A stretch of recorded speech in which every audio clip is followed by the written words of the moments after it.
Hello, good afternoon. We are back again. Thank you so much for joining me. And I truly want to appreciate my old subscribers. I'm so grateful to all of you.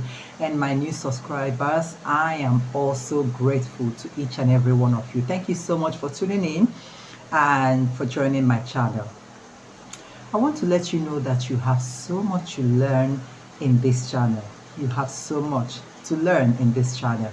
So today I am going to start straight away without wasting much time. I want to talk to us about that verse in the Bible, actually a psalm that can defeat and disgrace your enemies wherever they are, whoever they are, or whoever that person is. But so long as these are enemies, both seen and unseen, you need to know that psalm in the Bible that can defeat and shame your enemies, that is, disgrace them.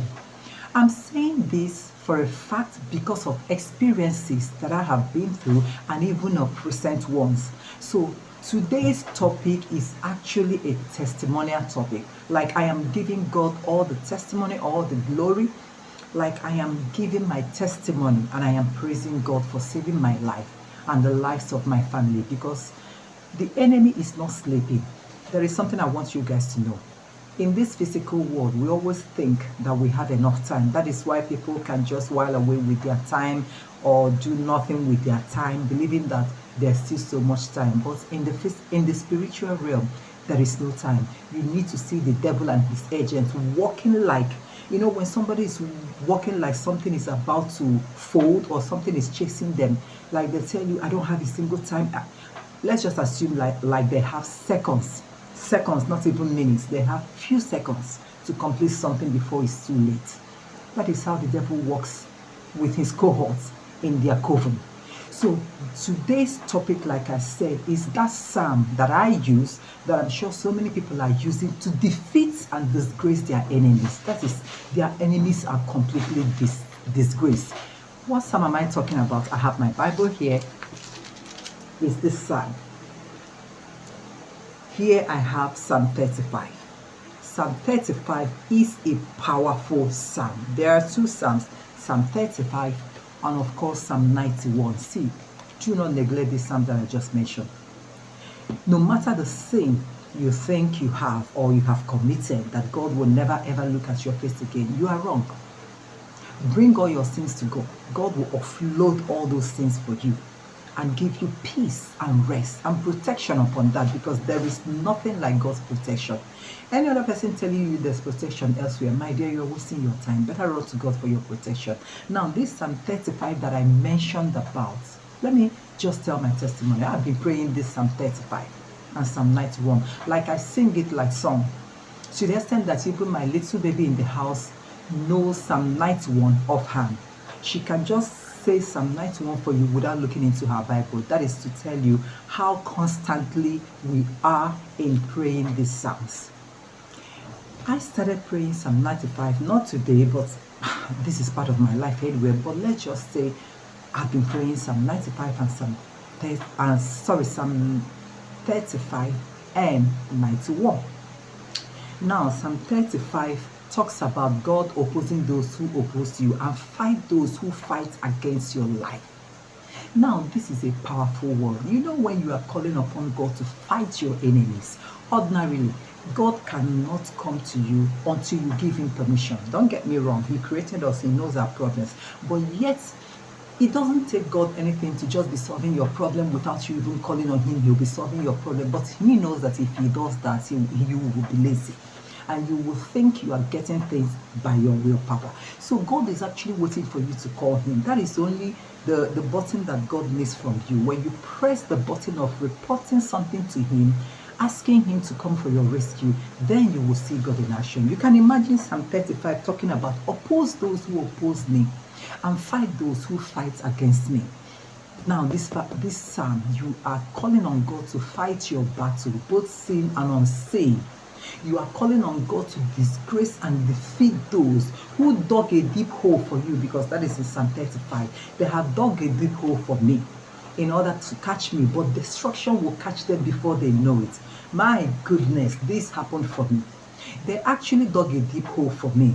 in the name of a business, thinking that I will fall into the business. Now, as a mere mortal I am, let's just say I believed in the business, even though I thought I was trading upon something safe and real. But I begin to pray. Then one particular night, because I do more of midnight. I pray every day from morning till evening, but I do more of midnight. That is, I can't even remember the last time I was weak during midnight. So these particular midnight prayers that I've been doing, one particular night, I woke up in the middle of the night. Initially, sometimes when I woke up, I had this urge to go and use the restroom. But this particular night, no urge to use the restroom. I just got up from the bed. I looked around, everywhere still dark, not morning yet. So I checked on my time and it read 3:08. One mind said to me, this is the hour they are planning something for you. Embark on prayer. Then that same voice mentioned a particular name for me, and this is somebody I used to have something to do with in the past, but not anymore because he's evil. Now this voice, this silent voice, now called the name for me and told me to pray upon that name. That is to fire a prayer, firebrand prayer upon that name to stop the evil that name is plotting for me. So immediately I heard that, I got up. For those of you that will say, how do you people even hear this voice? See, for you to actually hear the voice of God, you need to be still. That is why I always tell people, in the daytime, there's a lot of distractions. So why don't you choose midnight to commune with God? And that way you will be able to hear it. For those of you that want to ask me, how do you know that it's God that is speaking to you? I don't know how to explain it, but all I know is that you will know. As for me, I'm not a seer, but when I embark on a serious prayer, I see. Doesn't mean I'm a seer. I'm trying to let you know that no matter the sin you think you have, just embark on a serious prayer with all your heart by asking God for forgiveness. Now open up to God the reason why you're embarking on that prayer. God will talk to you. Sometimes you think you imagine something, but it's not your imagination. In actual sense, you will know the one you imagined and the one you did not imagine. You are the only one who can explain it. So when the voice mentioned that name and told me to fire a prayer upon that name, I just stood up from my bed. I started with praises first of all. And I advise you, when you want to do your midnight prayer, start with praises. There's a lot of things praises does. It brings the angels closer to you, to ginger you to complete your midnight prayer. And it also chases away the spirits of sleeping. You know, when you're singing a song, do you sleep? No, you don't sleep. But when you keep quiet, you might sleep off. So I started with praises, started praising God. From praises, I now embark on the firebrand prayer. I mentioned that name, started firing prayer upon that name, started firing prayer upon the name and his cohorts and the demonic agents, demonic spirit they are using, whether witches or wizards, unseen and unclean and physical ones, wherever they have gathered. I started praying vibrantly at that hour. The more I pray, the more I am led to pray more. The more I pray, the more I am led to pray more. And at the end of the day, I concluded my prayers.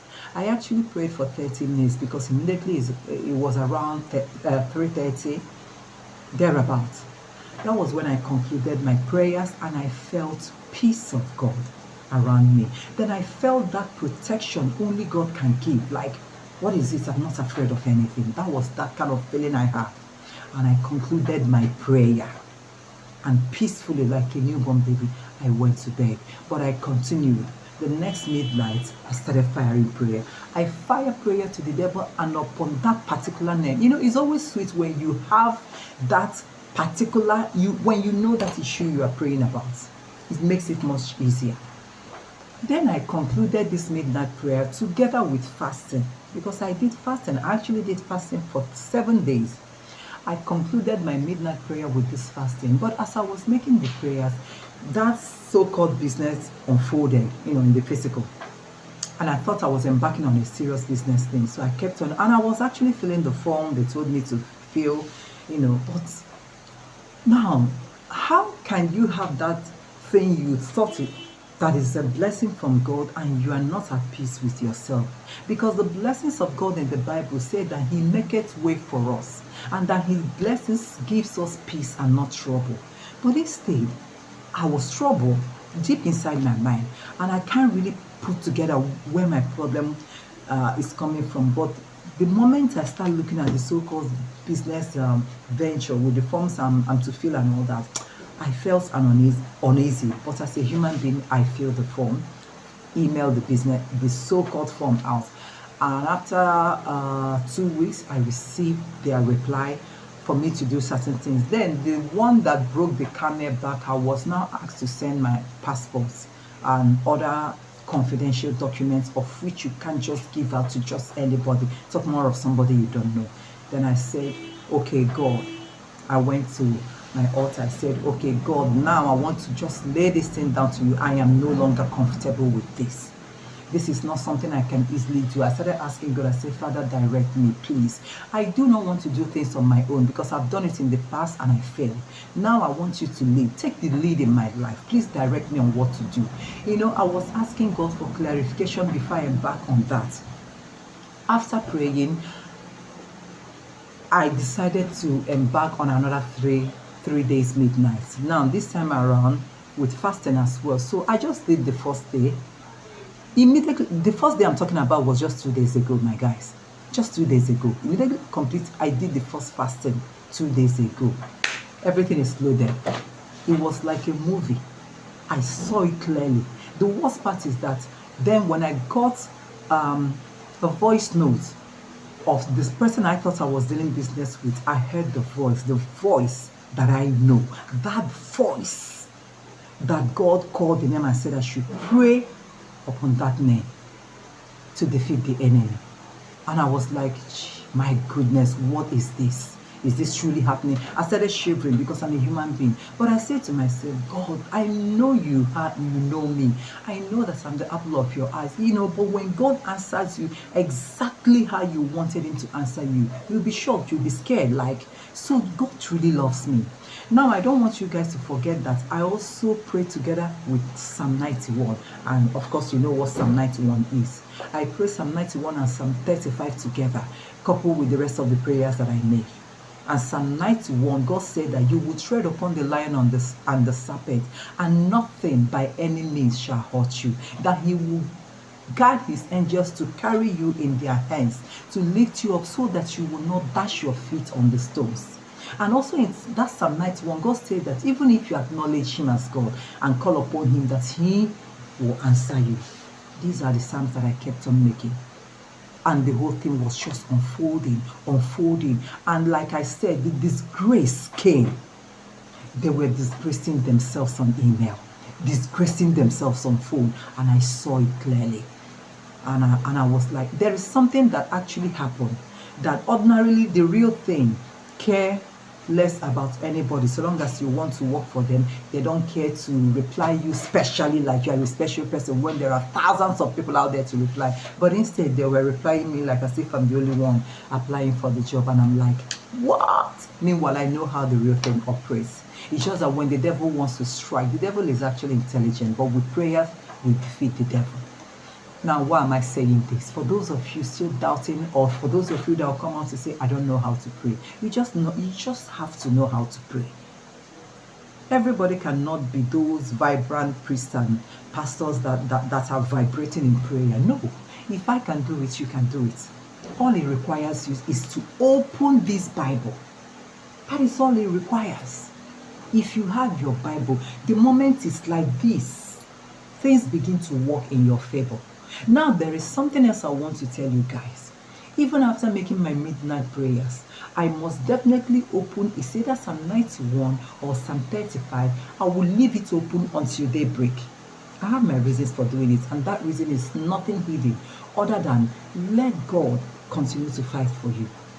In case you are tired of praying, or you don't know how to pray like you said, without knowing that when you said, oh God, I thank you, may your blood cover me, you've already prayed. Now, this is my secret. I don't just go to bed like that, because that time you are sleeping, assuming you don't have a guard, spiritual guard of angels of God and Holy Spirit, any demon or devil can penetrate and harm you. It's that easy for them. But let's just say you don't know how to pray, but you actually open that verse and tell God, God, I believe you are the one speaking to me. Let your will be done in my life. Then you go to bed. When they enter that your room, that Bible will chase them away, because one thing you guys know is that Bible is God. That is why it's not as if I'm against the phone Bible, but still till today I prefer this Bible, the physical Bible, because God said that his words are life, and that he himself, God, is the Bible. That is, I treat this Bible specially like you would treat a king. So I prefer to open this actual Bible after praying, then I'll go to bed. If you think you're a demonic agent, enter that room or enter that house. You'll see the fire of God burning you and will burn you out of that house. And I sleep in peace with my family. Nothing harms us. No matter what that thing is, I will be shown and revealed that thing in my dream, because I saw a lot in the dream. That will bring me to my next topic concerning our dreams, and the type of dream that when you dream about it, this is actually the meaning. That is the next topic. So if you know you enjoy this particular one of today, of Psalm 35 and Psalm 91, to pray with them to disgrace and shame your enemies and have them fall into that pit which they dug for you. That is what I just told you people today. My next topic will be about a dream, and I also use my own as an example to show you what I mean, and I will also tell you the meaning, because you need to know the meaning of certain dreams. I may not be able to tell you all, but the one that happened to me is what I will tell you people. So please guys, start praying from now, because God in the Bible even used the Egyptians to bless the Israelites and still save the heads of the Israelites from the Egyptians. And that's exactly what God did for me. God used the Egyptian in my life. Now I'm talking about the physical one, no more spiritual one. God used the Egyptians to save me by providing something for me without allowing the Egyptians to cut off my head and the heads of my family. Don't be shocked. It happened for me, it can happen for you. God is the ultimate. God is power. He is the author and finisher of our faith. That saying, test the Lord and see that the Lord is good, it is actually true. Test him and you will come back to testify. I hope you have learned something from these teachings of today. Remember, no matter how tired you think you are, don't go to bed without praying Psalm 91 and 35. It will surely reveal so many things that you never knew of. When God, during that 3 a.m. night, called that name for me, I never knew. Like, I wasn't even thinking about that name. In fact, not that I've forgotten him, but I've ignored him. Who would have known that he was planning something after how many years? And God called the name and told me to embark on prayer, because God wants to bring him down and disgrace him. And that's exactly what God did. And he is still doing to today, because the enemy doesn't rest. But the more they fight, the more they go down. So God bless each and every one of you. And stay tuned, because I'm going to bring the next topic concerning my dream. Oh yes, and how you will know certain dreams when you dream one. And don't tell me I don't dream. Everybody dreams. You need to pray to God to help you remember your dreams, so that the enemy will not take hold on your life. So thank you once again. Until next time, I'm going to bring you the next topic. It is bye from me to you. God bless you.